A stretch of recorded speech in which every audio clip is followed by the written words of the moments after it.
Welcome to Commerce Access. I'm Renu and I'm teaching you English here. So this is our fifth class here of fill in the blanks. अगर आपने last हमारी कुछ classes नहीं देखी हैं, please do watch those classes. हमारी आज fifth class है. ऑलराइट, ठीक है. तो आप बताइए आप लोग कैसे हैं. होपफुली आप सब जहाँ पर भी हैं बहुत अच्छे हों और बहुत अच्छे से पढ़ाई कर सकें, क्योंकि अभी एग्जाम्स के हमने देखे हैं नोटिफिकेशंस काफ़ी सारे आ रहे हैं. एसएससी का भी आ गया है, बाकी यूपी गवर्नमेंट भी अभी काफ़ी सारे नोटिस निकाल रही है. तो आप लोगों ने अब क्या करना है, बहुत अच्छे से पढ़ाई करनी है. ठीक है, बिना किसी डिस्टरबेंस के बहुत अच्छे से पढ़ाई करनी है आपने, और रेगुलर पढ़ाई करनी है. ठीक है, ये नहीं कि हम लास्ट मोमेंट पे पढ़ाई करेंगे सारी, तब तक के लिए वेट करते रहेंगे, अपनी सारी जीनियसनेस एक साथ दिखाएंगे. प्लीज डोंट डू दैट, क्योंकि उससे कोई फायदा नहीं होता. उससे आप हड़बड़ी में सब कुछ गड़बड़ ही हो जाता है. तो आपने क्या करना है, थोड़ा थोड़ा अमाउंट में डेली पढ़ाई करनी है. तो मैं आपको यहाँ पे फिल इन द ब्लैंक्स करवा रही हूँ. मैं ऑलरेडी आपके साथ 20 क्वेश्चंस करवा चुकी हूँ. आज मैं 5 क्वेश्चंस और करवा रही हूँ. आज की क्लास बहुत इंटरेस्टिंग होने वाली है, और ये एक तरीके से इम्पॉर्टेंट क्लास भी होने वाली है.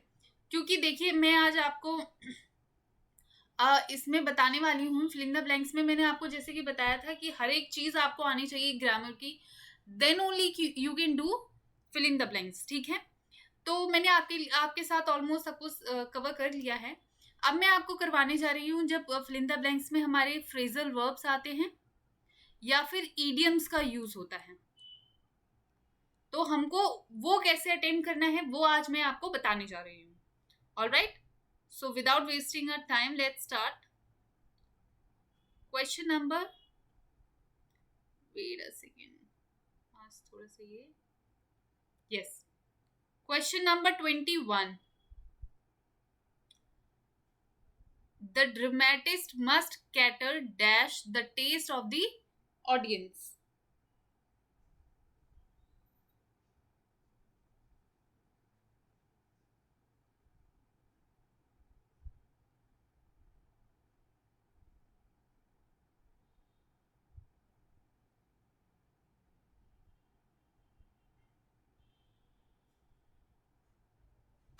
तो क्वेश्चन आपने पढ़ा, the dramatist must cater dash the taste of the audience. आप बताइए, आप इसमें कौन सा कैटर के साथ आपका जो ये हमारा वर्ब है, इसके साथ कौन सा प्रीपोजिशन सेट होता है and it forms a phrasal verb. तो बताइए कौन सा लगता है आपको. देखिए यहां पर आपको कैटर के साथ हमारा फोर एग्री करेगा.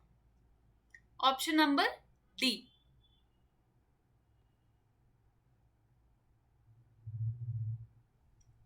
Option D.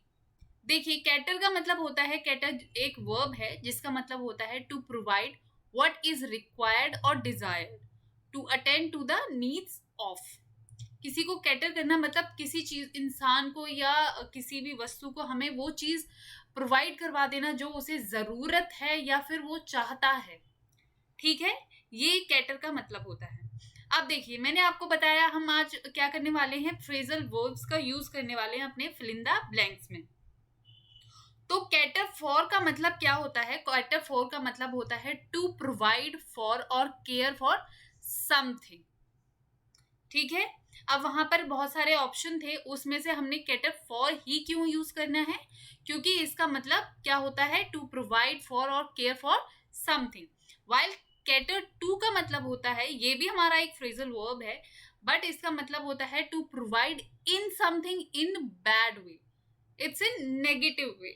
अगर आप किसी को नेगेटिव वे में कुछ देते हैं तो आप क्या करते हैं, कैटर टू करते हैं. लेकिन आप कभी भी किसी को इन अ गुड वे कुछ दे रहे हैं, या कुछ अपनी सर्विस है या कुछ भी है, anything in the world that you are providing to someone in a good way, तो वो क्या होगा, कैटर फॉर होगा. याद रखेंगे आप, कैटर फॉर पॉजिटिव है, वाइल कैटर टू जो है नेगेटिव है. ठीक है, alright. Question number 22. When he got married, he dash out a life insurance policy. जब उसने शादी की dash a life insurance policy उसने क्या किया, ली. तो हम इसको क्या बोलेंगे इंग्लिश में? टुक अप, टुक आउट, टुक इन और टुक ओवर. यहां पे कौन सा आपको लगता है फ्रेजल वर्ब आना चाहिए? When he got married, he took up. When he got married, he took out or took in or took over. What should be the phrasal verb used here in the blank? It should be the B option. Took out. Why is it? मैं आपको सभी का मतलब बताती हूँ अभी. Be little patient. So इसका answer है आपका ऑप्शन नंबर बी. वो क्यों है? टुक आउट फ्रेजल का मतलब होता है ऑब्टेन एन ऑफिशियल डॉक्यूमेंट और सर्विस. समझ आया आप लोगों को कि हमने यहाँ पे टुक आउट इंश्योरेंस के लिए क्यों यूज किया? देखिए इंश्योरेंस क्या है, आपका कुछ एक लीगल डॉक्यूमेंट है, ऑफिशियल स्टेटमेंट है या पेपर है जो कि हम किसी से ऑब्टेन करते हैं. ठीक है, आप ये चीज याद रखिएगा कि ये ऑफिशियल डॉक्यूमेंट है इंश्योरेंस. तो इसीलिए हमने क्या यूज किया है? Took out. ये वाला फ्रेजल वर्ब हमने यूज किया है. While took up means picked up, began to occupy, gathered from a number of sources. took up मतलब क्या होता है कि कुछ चीजें रखी हुई है, वहां से कुछ चीजों को क्या कर लेना, उठा लेना, उनको गैदर कर लेना. एंड took in मतलब क्या होता है? allowed someone to stay in your home. took in अपने घर में किसी को रहने देना, उसकी परमिशन देना, उसको हम कहते हैं took in. While took over means replaced something. took over का क्या मतलब होता है? replaced something. किसी चीज को किसी चीज से क्या कर देना? रिप्लेस कर देना. यहां पर जैसे कि हमारे पास अभी रेड कलर है, अगर हम उसको ब्लू कर देते तो ब्लू टुक ओवर रेड. क्या आपको ये 4 फ्रेजल वर्ब क्लियर हुए हैं? देखिए आप टुक हमारा वर्ब क्या है? कॉमन है, लेकिन उसके साथ प्रीपोजिशंस का जब हम डिफरेंट यूज कर रहे हैं तो उनका बिल्कुल ही टोटली एक क्या हो जाता है? डिफरेंट मीनिंग हो जाता है. तो आपने क्या करना है? अब आपने ये सब नोट डाउन करके रखना है अपनी नोटबुक में और क्या करना है? इनको मेमोराइज करना है. और जब भी आप फिल इन द ब्लैंक्स करेंगे तब आप कहीं पे भी अगर देखते हैं टुक अप, टुक आउट, टुक इन, टुक ओवर आता है तो क्या करेंगे? आप बिल्कुल करेक्ट मार्क करेंगे क्योंकि आपने ये सब चीजें मेरे साथ क्या की हैं? अभी याद की हैं, प्रैक्टिस की हैं. Okay. When will you hand dash your assignment? When will you hand dash your assignment? In, back, down, into. Hand in, hand back, hand down और हैंड इनटू. सो यहां पर हमारा जो फ्रेजल वर्ब है वो होगा hand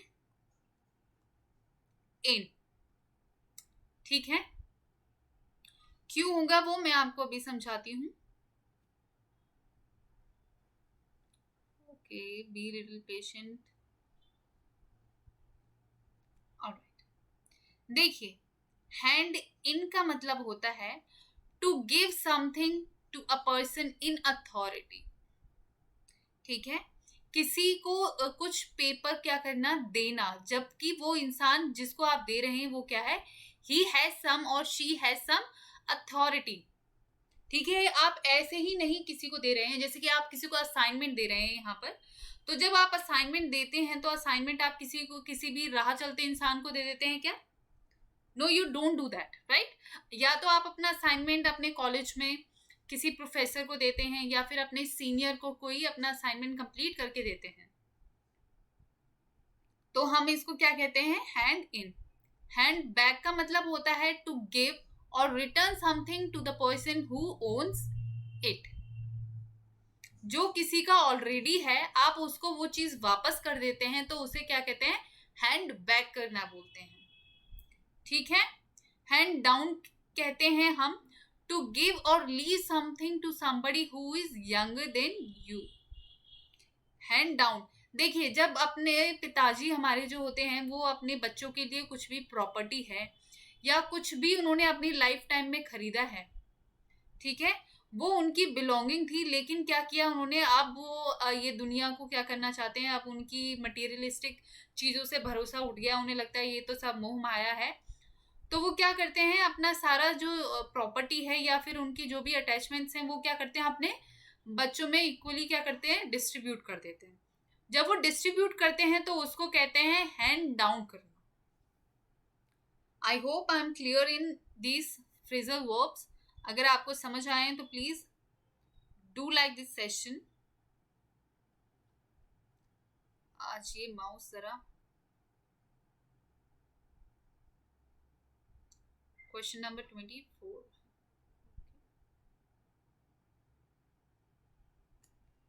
He spoke dash his travels.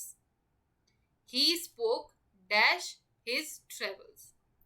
तो यहाँ पे क्या आना चाहिए, of, on, about, along.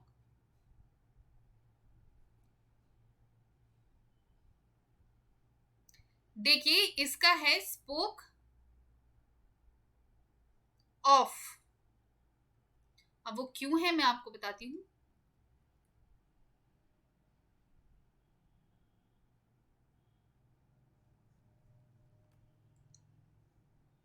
Speak of का मतलब होता है टू स्पीक अबाउट समवन और समथिंग. देखिए यहाँ पर जो इंसान है ही इज टॉकिंग अबाउट और speaking about his travel, right. तो इस स्पीक ऑफ का क्या मतलब होता है, टू स्पीक अबाउट समथिंग और समवन. अब ये किसके बारे में बात कर रहा है, ये ट्रेवल के बारे में बात कर रहा है, ठीक है. और स्पीक अबाउट का क्या मतलब होता है, टू मेंशन और डिस्कस समवन और समथिंग. मेंशन और स्पीक में आप मतलब डिफरेंस आपको समझ आया है. देखिए कभी भी हम क्या करते हैं कि हमने बातों बातों में एक बहुत सारी हमने कुछ बात की है, एक लॉन्ग कॉन्वर्सेशन है, उसमें हम किसी पॉइंट पर किसी चीज को मेंशन कर देते, then we are speaking about that thing. हम उस चीज के बारे में स्पीक अबाउट कर रहे हैं. लेकिन जो हमारी ये पूरी कॉन्वर्सेशन है वो जिस बारे में है वो स्पीक ऑफ है. डिफरेंस आपको समझ आई है स्पीक ऑफ में और स्पीक अबाउट में. ये हमारी एक लॉन्ग कॉन्वर्सेशन थी जो कि हमने अभी किसी अपने फ्रेंड के साथ शेयर की है, ठीक है. हमने यहाँ पे किसी एक चीज पर्टिकुलर चीज का यहाँ पर क्या कर दिया, हमने उसका मेंशन किया है. तो जो ये हमारी फुल कॉन्वर्सेशन है हम इसके स्पीक ऑफ बोलेंगे इसको. और जो यहाँ पे एक पर्टिकुलर मेंशन हुआ है इन बिटवीन दिस कॉन्वर्सेशन उसको क्या बोलेंगे, speak about. Is it clear to you all? All right. Question number 25 and this is the last question for today. The mother parted dash her married daughter in sorrow. Mother ने अपनी बेटी को अलविदा कहा दुख में शादी के बाद. तो इसका फॉर होगा, ऑफ होगा, अवे होगा या फ्रॉम होगा. देखिए इसमें है आपका पार्टेड फ्रॉम. इसमें क्या है, parted from. It's an idiom. ये आपकी एक ईडियम है.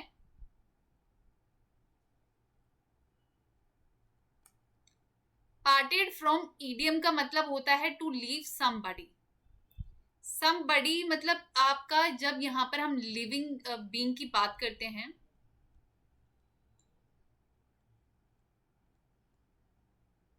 तो आप क्या लिविंग बीइंग में समबडी फ्रॉम यूज करते हैं, पार्टेड फ्रॉम.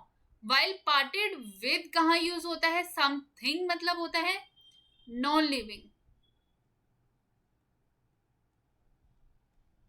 जब आप किसी चीज से, वस्तु से जो कि जिसमें जान नहीं है, अगर आप उससे दूर जाते हैं और आपको दुख होता है तो कोई बात नहीं, हर चीज की अपनी अपनी इमोशनल अटैचमेंट होती है. लेकिन हम उसको ईडियम में क्या कहते हैं, पार्ट विद. लेकिन जब आप किसी इमोशनली अटैच्ड हैं किसी भी इंसान से या जानवर से या किसी भी चीज से जिसमें सांस आती जाती है, तो उसको हम पार्ट फ्रॉम बोलते हैं। ऑलराइट, तो आई होप मैंने आपको ये अभी क्लियर की हैं दोनों इडियम्स, और इसके साथ ही आज का ये सेशन खत्म होता है। और जितने भी इडियम फ्रेजेस मैंने आपको बताए हैं, आई होपफुली आपने नोट डाउन करके रखे होंगे। और अगर आपको सेशन पसंद आया है तो please like share and subscribe this channel called commerce access. यहाँ पे हम आपके लिए रोज कुछ ना कुछ कंटेंट लेकर आ रहे हैं। इंग्लिश की क्लासेस करवा रही हूँ मैं आपको। रोज मैं आपके लिए एक word of the day provide करवाती हूँ, जिसमें मैं आपको meaning, sentence, synonyms and antonyms दे रही हूँ। तो आप उसको भी जरूर देखिए, क्योंकि आपको अपना वोकैब भी साथ साथ क्या करना है, बिल्डअप करते हुए चलना है। आप एक दिन के लिए सब कुछ नहीं छोड़ सकते हैं। अगर आप एक दिन में कुछ कुछ अमाउंट अपने क्या करते जाते हैं, पीते जाते हैं, तो आपको लास्ट में पूरा एक क्या होगा, बकेट पीना नहीं पड़ेगा वोकैब का। Alright, so thank you so much for watching me here on Commerce Access. Now it's time to sign off. अगर आपको लगता है कि आपको आगे भी यहाँ पे क्लासेस देखनी चाहिए तो प्लीज़ आप यहाँ पे कंटिन्यू कीजिए, क्योंकि यहाँ पे मैं आपको एसएससी का फुल कोर्स करवाने वाली हूँ, जहाँ पे मैं आपको क्या करवाती हूँ, बेसिकली आपको क्वेश्चंस प्रैक्टिस करवाती हूँ कि आपको कैसे क्वेश्चंस को अटेम्प्ट करना है। ठीक है, अगर आपको आपको आती भी है ग्रामर, उसके बाद आप उसकी एप्लीकेशन नहीं जानते हो, तो इट्स ऑल वेस्ट। अगर आपको ग्रामर नहीं आती है और आपको सीखना है कि how to use that grammar which you don't know already, तो आप यहाँ पर वो ग्रामर को सीख भी सकते हैं और अपनी क्वेश्चन के साथ अप्रोच को कैसे रखना है वो भी सीख सकते हैं। ठीक है, so thank you so much for watching me here. It's time to sign off now. Thank you.